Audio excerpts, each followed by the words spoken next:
Welcome to my channel. Today, we're going to paint with toy cars. It's a little bit different from what we usually do, but this is a really fun one.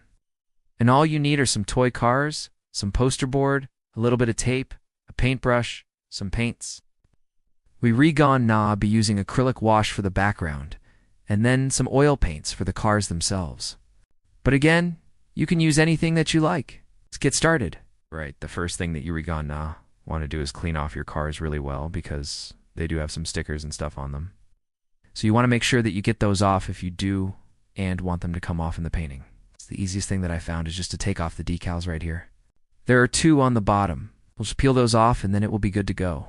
Like if you have trouble getting the sticker residue off, you can always use some Goo Gone or some rubbing alcohol, and that will help remove any leftover sticker residue. Then let's set these aside and let's start working on the background. I went ahead and cut out some shapes here just to give us a little bit of a stencil to work with. You can do anything that you want here. I did a circle, a square, a triangle, just to kind of give us something to work with. But if you don't want to do that, you can always freehand this. I'm just gone, go ahead and tape these down to my poster board here, and then I am gone, go ahead and start painting. I'm just washing in the background here. This is an acrylic wash. It's just a little bit thinner than your typical acrylic paint. Ow. And it's great for getting in all of those little nooks and crannies. If you don't have an airbrush, this is a great way to kind of get some color in there without having to do a lot of brush strokes. You just want to wash it in there and let it run down. Again, if you don't want to do that, you can always just freehand it, and that's totally fine too. While the background is drying, let's work on the cars a little bit. I'm just taking my oil paints here. I'm just gone, go ahead and add a little bit of black to the bottom of these cars just to give it a little bit of an ombre effect.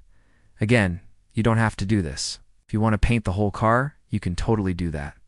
But this is just a little bit easier, and it gives it a little bit more of a weathered look, as if the car has been driven through some mud or some water. And once that dries, I'm going to go back in here with some acrylic paint and just touch up some of the areas that I missed with the paint wash. You can see right here I got a little bit of a drip there, so I just want to touch that up real quick. But other than that, it's pretty much done. All that's left to do now is let this dry completely, and then put the cars on top. Once everything is dry, you can go ahead and remove the tape, and then let's put our cars in place. I'm just gone, go ahead and add a little bit of clear coat over everything just to protect it from scratches and anything like that. And there we have it. This is a really fun technique to use with the acrylic wash. It's a little bit different from what I usually do, but it was really, really fun, and it turned out great. I love how vibrant it is. If you guys enjoyed this video, please hit that like button, and I'll see you guys next time.